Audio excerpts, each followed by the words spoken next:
Brother, from what dim world of lonely light, trembling on heaven's pinnacles tonight, is lifted your sad face of love, while you stare upward toward me, staring upward too, at that faint flame which is your home, between the leafy branches of these poplars seen, so hushed, so far.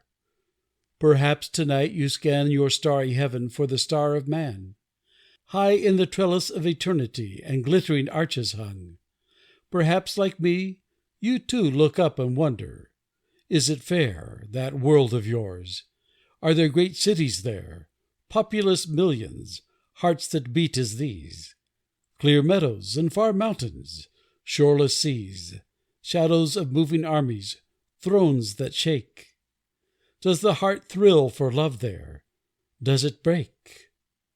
Tell me, are there hushed gardens, quiet tombs, and mighty poets weaving at their looms the old dim wisdoms that outweary time, and saints and lifted Saviours, and sublime faiths and high fortitudes beyond belief, all blotted out by one small poplar leaf in the light wind of languid summer stirred? Brother, what news out of the night? What word from the frontiers of mind beyond our ken? Of mysteries unimagined, yet of men, compassed by travail of your spirit. Oh, could you but reach to us! Could we but know across the imperturbable old dark some answering glimmer of the ancient spark lifted, some token, tangible to sense, of the indomitable intelligence that thrones on matter.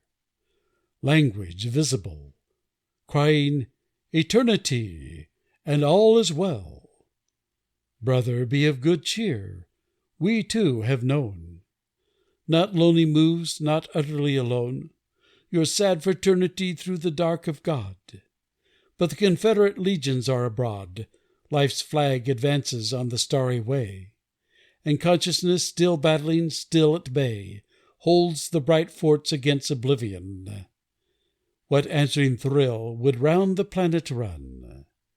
For we are one, all consciousness is one, whatever form it wear, however dressed in gray or glamour, in whatever breast it lift its longing.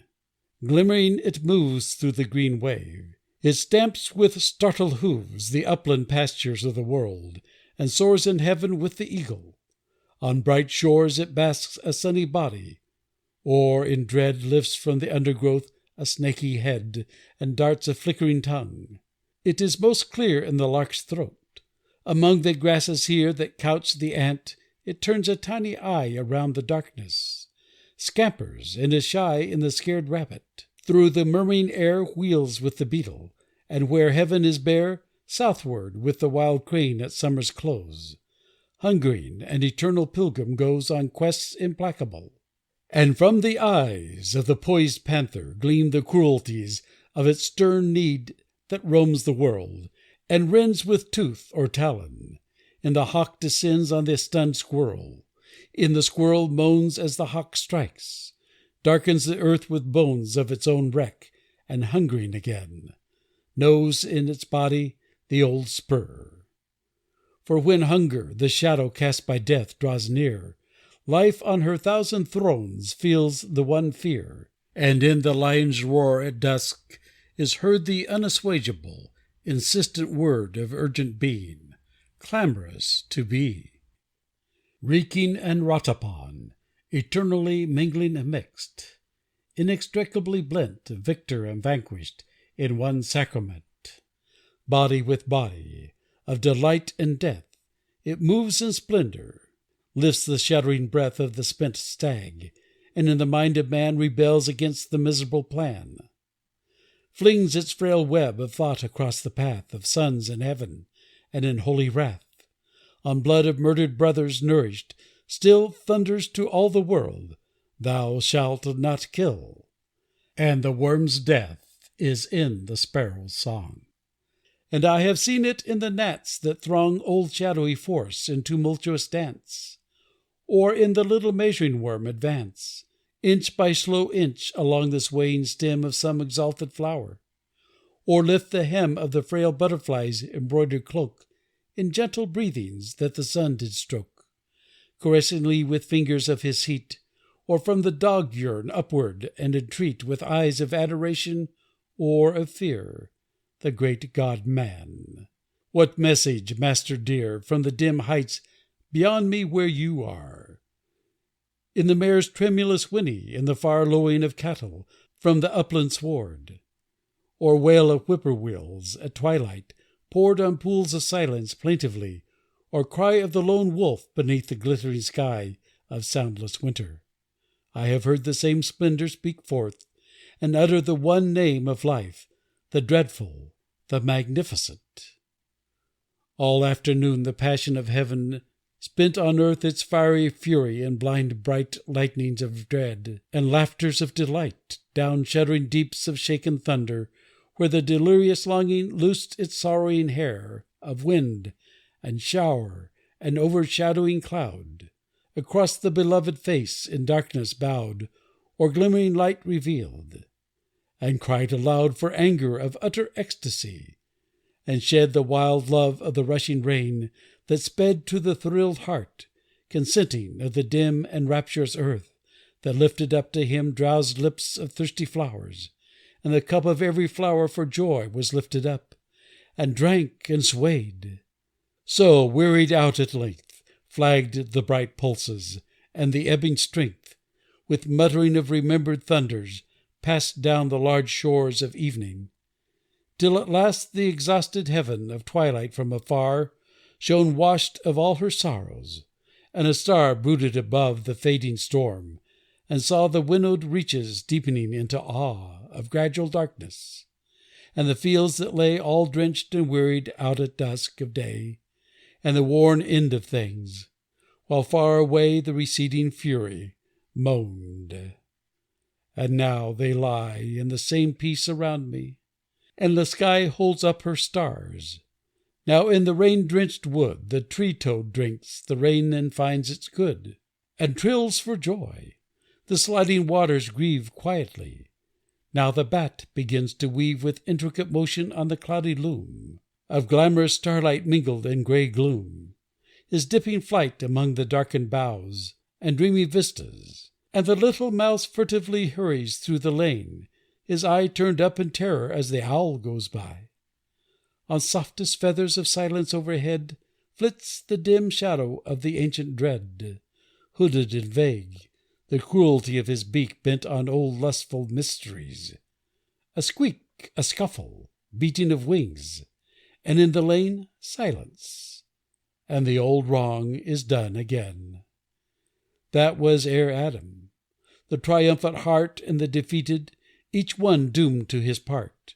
They play it through, the old tragedy, where one present still wars and still is warred upon, slays and is slain, while fiercely all around shakes the eternal love-song in shrill sound. A grasshopper and cricket, sleepless flow the immortal tides of longing to and fro on waves of music. Endless is the prayer of life to the beloved, everywhere lifted in adoration. On dark shores beats the insistent passion that implores the one dear breast of pity or disdain, to be reborn again, nor perish wholly. The blind earth is thrilled as with vague rites accomplished, dreams fulfilled, marriage and mystic union. All along her brimming meadows rings the bridal song and chant ecstatic.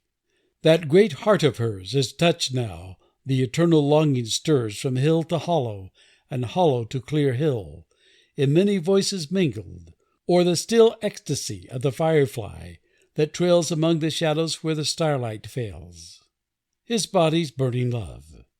Forever flows the dreadful drama to its stately close and endless ending, the fierce carnival of death and passion, wherein each and all mix and are mingled, slaughter, blend, and pass each into other, the high poem that has no end and no beginning, that the one self in all living forms beneath the sun, and on all worlds around him and above, weaves on strands of hunger, death, and love. I see it all, I hear it all, and lie under my swaying poplars, and the sky is fretted with frail leaves. The mortal dream is in my heart. I hear the nighthawk's scream shatter the silver silences. I hear the owl's clear tremolo rise over clear.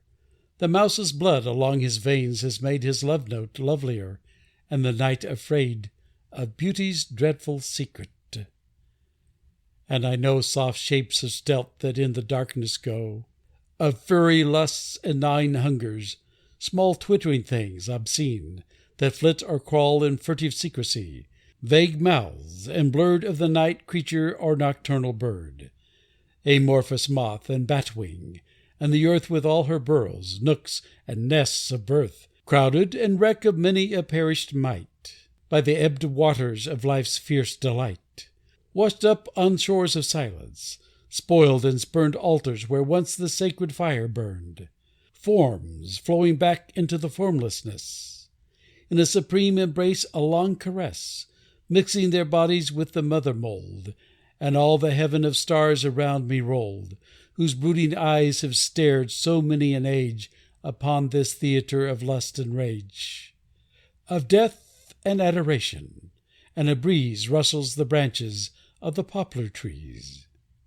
Dear spark that shinest in the solitude, one consciousness that in the brotherhood of all earth's living creatures movest on the shaken ramparts of oblivion, whose starry cry, across the darkness hurled, makes music in the silence of the world. Life whose sole splendor in red slaughter spills the blood of its own breast, in many wills wars on the one will, and in wrath or dread feeds on itself, and on itself being fed, shines forth in song and color, gilds the dress of the green fly, and pours its loveliness and rapture on the earth. In theatres of crowded congregations sits, nor stirs, watching itself the spectacle, and builds the swallow's breast, and shapes the shell, and all these mansions of its thought that are between the morning and the evening star, on earth, in heaven, or in the glimmering caves and grottos of the world below the waves, butchers the ox, and gladdened by his meat, in the young mother's downward smile is sweet, or sated on his body walks abroad in symphonies and poems and prayers to God, sins and has conscience, and repenting sins, and in the lowly patient spider spins its fragile web, and in these words of mine flings out its groping utterance, line by line, across the intangible abyss of thought, with infinite passion, infinite patience wrought. Dread loveliness, be strong in me, be strong to utter forth your meaning in my song.